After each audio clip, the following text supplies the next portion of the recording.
can come on in. This is a Dollar Tree candle. It's a glass candle, and of course the candle is poured onto the inside, and I'm going to show you how to decoupage this candle. Now, first I'm going to show you the best tips that work on glass, but I'm also going to show you how you can decoupage this so that the image you put on, you're going to be able to see, because this is very narrow, so it can be a little bit tricky, but I'm going to take you step by step.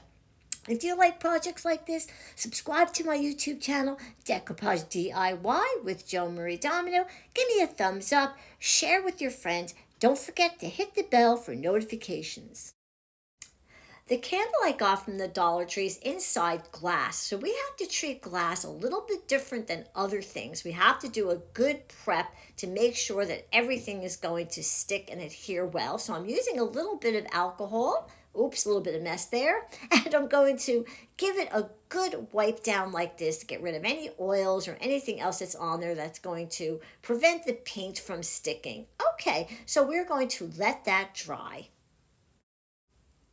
Now that my glass is squeaky clean, I know it's ready to get painted. So I'm going to be using white chalk paint. Here it is in a little container. I like to use Rust-Oleum's chalky paint. It's a little bit thinner, but I love how it works on glass. And I'm going to be using a round sponge pouncer to apply. So I'm going to take my pouncer and I'm going to put it into the paint. And then I'm going to put it onto the glass. And what am I going to be doing? I'm going to be pouncing the paint. There you go.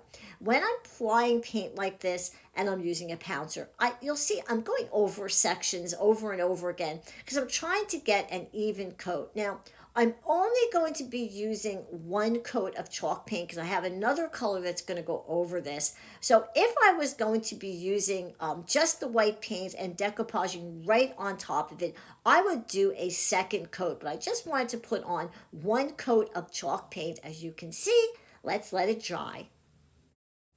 Okay, the glass is dry, but I want to show you some napkins that I chose because this is very narrow. So I went through my napkins I get from Vippy's Designs, www.vippys.com, and I looked through to see what do I have that I can put on this candle. If I put this candle on a shelf and you are looking at it, I want you to be able to see as much of the image as you can. So what does that mean? I'm looking for things that are narrow or something like that one would work too. Be kind.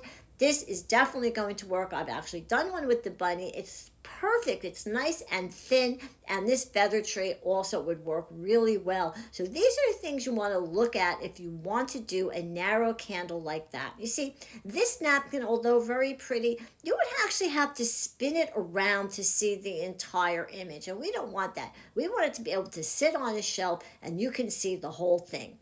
So I went through all my napkins and I decided on the gnome. I cut one of the panels off that has the gnome witch on it, and I'm going to be cutting it out. Now, the candle is white. It's not going to stay white. I'm actually going to be painting it purple. If I paint it purple, you're not going to be able to see the witch because there's a lot of light colors, and I'm using a very thin napkin. So I'm going to actually cut her out so that the white paint will continue to be underneath her, and then I can do the purple paint all the way around. So I'm using a regular scissor, and I'm just going to get as close to her as I can so that when I place it down, there's going to be, like I said, the white paint underneath her, so you will be able to see all of the image. Okay, so it's all cut out now, and what's next? I want to get it ready to put onto the candle. Now, first thing I have to do is get my candle into something that's going to keep it nice and secure. And this is my rice basket. There's rice underneath there. And then I can position the candle where I want. I don't got to worry about it rolling off the table. All right, so there's my witch. I'm not putting her on yet. I'm going to be tracing her. So you know what I'm doing? I'm using a little bit of water for my water brush, and I'm going to put it on top of the napkin. Why am I doing that? It's going to keep the napkin in place, and the water's going to dry, and it's not going to affect the napkin at all. And now I can trace around her. So I'm tracing around her so that when I'm done decorating the jar, I'm going to be able to put her right back into the right spot, and I don't have to worry about her going onto the dark purple paint, which is going to be going around her. So I'm just using a regular pencil, just like that. And once I'm done, I'm going to lift it up, and you can see there is her outline, and it's perfectly done, and she's going to fit in there once I'm done decorating. All right. First thing we're going to work on is the highlighting behind her. So I'm going to be using yellow paint, and I'm going to be using orange paint. And this is kind of a glow that's going to come out from behind her. See, again, this is what's going to work without her being on there yet. What you'll see as I go along. So I'm going to start with the yellow, and I'm applying with the cute little sponge. I think it's like a sponge, a natural sponge, I think they call it. And just kind of feathering it away from where I drew the image of her, where I traced. And I'm going to do the yellow all the way around. Once the yellow is done, I'm going to come in and I'm going to do it with the orange. I'm going to do something very similar. I'm just going to apply the paint, and I'm going to kind of feather it. I think you can start to get an idea of what I'm doing here because I'm looking for a glow. But I have to be honest with you, I play around a lot with this as I go along. You're going to see, and you're going to want to do the same thing because you're going to keep doing it until you have the glow exactly right. So I'm just going to put the orange all the way around. I'm overlapping with the yellow. Okay. Now that that's done, I'm going to go in and do the purple, all right? But I have to make sure that the other color is dry first, okay? And that is all dry, the yellow and the orange. Okay, so this is a very, very deep purple, and it's regular acrylic paint. It's not chalk paint, and I'm going to use my sponge pouncer again. All right, so I'm turning the basket here because I want to make sure you can see. All right, now I'm going to pounce again like that. But I'm also going to be doing, again, a little bit of feathering. So I'm kind of dragging the sponge pouncer a little bit, you're going to see, because I want it to kind of also feather. Again, as you see me go around and doing this, you're going to see I'm going to keep making a little bit of changes. I'm going to make the area around her a little bit thinner. I'm going to add a little bit more purple paint. It's the kind of thing you just have to keep playing with. See, I'm just making it thinner, and I'm adding a little bit more purple paint up to where I did the orange and the yellow. All right, now I can go in and I can also do the same thing with the sponge. I want you to see something because the paint wasn't dry, all right? There is some white marks. You can see it there. That's okay. I dragged the paint away, but I could just pounce it and the paint is absolutely fine. All right, so let's let that dry. The one side is dry, and now I'm going to continue on to the back, and I'm doing the same thing actually that I did with the white. I'm pouncing the purple on top. Now, when I get to where I put the outline of the witch and I did all the feathering with the yellow and the orange, I'm going to do the same thing on this side with the purple as I did with the other. Okay, and again, I'm going to keep playing with it until I get it the way I want. I'm also going to check both sides because I want to get it, well, somewhat even, but I'll keep playing with it until I get it the way I want. Once the jar is dry, the candle, I'm going to turn it and spin it around. As you can see, the paint is pretty blotchy, all right? I'm going to fix this, but I want to tell you right off the bat, make sure that first coat of paint is dry before you do this. If you don't, well, what's going to happen is you're going to keep picking up the paint and it's going to remain blotchy. So make sure it's dry and then pounce all around it. And then you can check and you can see we have a nice even coat of purple paint. I'm making a little bit more fixing there. All right, let's take a look. Looks very good. All right, we're going to put that off to dry. Okay, let's get ready now to put the witch on. Now, when I cut it out, I left all the plies on. I forgot to tell you that. It's much easier to cut if you leave the plies on, but since the ply is still on, one ply is still on, I have to remove it. So I'm going to put a little bit of Mod Podge on my fingers, go down there in the corner, just press my fingers together and just take off that last ply. And there you go. Now we have the top printed layer. All right, I put my candle back into the rice basket, and now I'm going to put the Gnome Witch on. Now this, I have to be honest, this is a little bit tricky. So line it up, and once you have it lined up, I'm going to do the same thing. I'm using some water to keep it in place, and that's not going to matter. It's going to dry. All right, so I'm going to do half of the witch. I'm going to do the bottom half first. I'm applying my Mod Podge there right directly onto the glass. And I'm going to do a relatively thin coat of Mod Podge. Then I'm going to put the napkin down. I'm going to be very gentle with my fingers. I'm going to go back in with my brush. Still has a little bit of Mod Podge on. I'm going to smooth down the edges. All right, now we're ready to do the top. And we're going to do the same thing. I'm going to take some Mod Podge. I'm going to make sure I get it all the way under the hat there, because I don't want to leave any spots where there wasn't any Mod Podge. And I go all the way up, and then I'm going to carefully place that long, tall hat in the right place.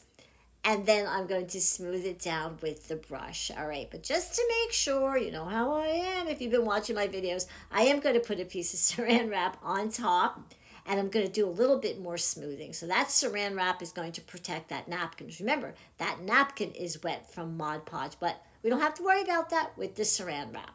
All right, so let's take it off very slowly. Okay, see, the napkin is fine. Look how good she looks on that. You can already see without doing anything else that once I put that witch on, there is definitely this beautiful glow behind her. Oh, I really love how this looks. And we still have more decorating to do. All right, let's let that dry. I noticed that there was a little bit of pencil mark there, so I'm going to go in with the yellow, and I'm going to cover up some of that pencil. Now, I am going to be going in with more glitter and other things. You probably wouldn't see it anyway, but just in case, I am going to go over any places where I see the pencil and just cover it with a little bit of yellow. All right, look at that glow. And I'm not done yet. Now it's time to add some glitz and razzmatazz. I'm going to be using Mod Podge Extreme Glitter. Well, what is the Mod Podge Extreme Glitter? It's the Mod Podge glue, except it has glitter right inside of it. So when I brush this on and it dries, that glitter is not going to come off because it's in with the glue.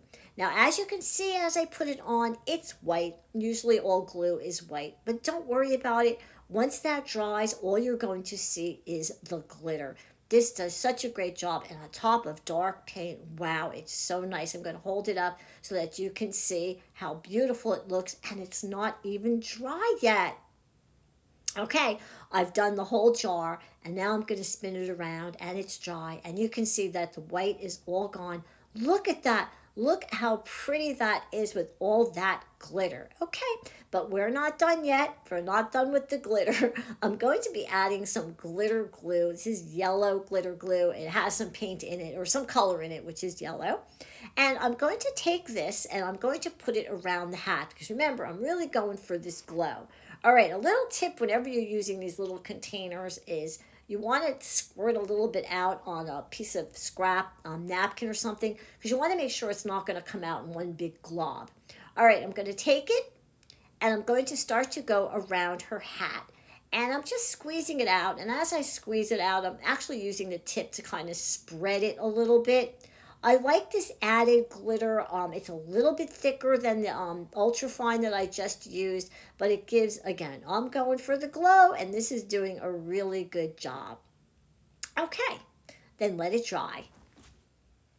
Look at all that glitter. It's all dry and it's absolutely beautiful. Are you enjoying this project? I have more of these projects coming up. So subscribe to my YouTube channel. And I also have a Facebook page. You can follow me there. And I post a lot of this kinds of stuff right on that Facebook page. So you'll be able to see all the things that I've been doing on my YouTube channel. All right, now we want to protect our candle. So I'm going to be using Dura Clear Gloss Varnish. I love this. Is my favorite one that I use. I use it in a lot of my videos, and I put it into a little container, And I'm going to take a brush and I'm going to go over the entire jar. Now, I know I told you that the glitter's inside the glue and it's not going to come out, and it's not, but I'm just going to put this on just to give it a little bit of added protection. But I'm also going to go over the gnome witch because we want to make sure that she's protected as well. And by the way, I don't know if you noticed, I did not put any glitter on top of her. I didn't because I really felt that she would just blend in too much with the rest of the jar. So I'm going to go right over her too, and we're only going to do one coat. And then what we're going to do is when we're all done, look at that glitter, we're going to put it off to dry. All right, the glitter is dry and the sealant is dry. Now I want to add a little bit more bling to the witch gnome. All right, so the first thing I'm going to start with is these little gems, these little self-stick gems. I have tons of these in my stash. I'm sure that you do as well. And I'm just going to take them and place them onto her hat. If you look closely at her hat, you can see there's little stars. Well, I thought that adding these little bit of gems is really going to make her hat more sparkly. All right, so I'm going to go over the entire hat with the little gems. Now that the gems are done, look how nice that looks. I'm going to do something special above the cauldron, okay? Again, this is some more of those little notions and things that you have in your stash. And what I'm doing is I'm adding some little bubbles above her cauldron, all right? So I'm using different colors and different sizes, and I'm putting it right above the cauldron. I thought it was a really nice touch, gave it a little bit more dimension as well. And I just used all different colors. Okay, so now we're done with the gems. You can see them in the hat. Look how sparkly, look at all that sparkle. And there you can get a good shot of the bubbles. I love how that looks, really gives it that little something extra. All right, not quite done yet. I took out my green puffy paint, and you know where I'm going to put that? I'm going to put that on the cauldron. All right, I want to give it a little bit more dimension. And don't forget, you want to always test these little paint bottles because they can just squirt a big glob out just when you don't want it to. All right, I'm just going to go over the entire cauldron like that, so it's really drippy. All right, once that's done, I decided that I wanted to pull the witch even more forward, and I thought that she needed something dark behind her, like an outline. So I'm using my black puffy paint, the same kind of thing, and again, remember to test it. And I decided to trace all around the hat, and actually all the way around her. And I thought it was a really good idea because it brings her more forward, and it creates almost like a shadow, I'm going to say. And after I did this, I felt like that definitely added to the look of this candle and the look of the witch. Okay, so we're all done. Very nice. She looks forward. And now I'm going to do just a little bit more, and I'm going to do it onto her shoes. Just a little bit, like that. If you want, you can do more. Remember, when you do things, they're yours. You do as much or as little as you want. Okay, let's let it dry. All right, my candle is finally done. I think I've done as much as I'm going to want to do to this, but I love all the dimension, the glow, the glitter, the puffy paint around the edges, just a little bit of gems in her hat, and of course the bubbles in the cauldron.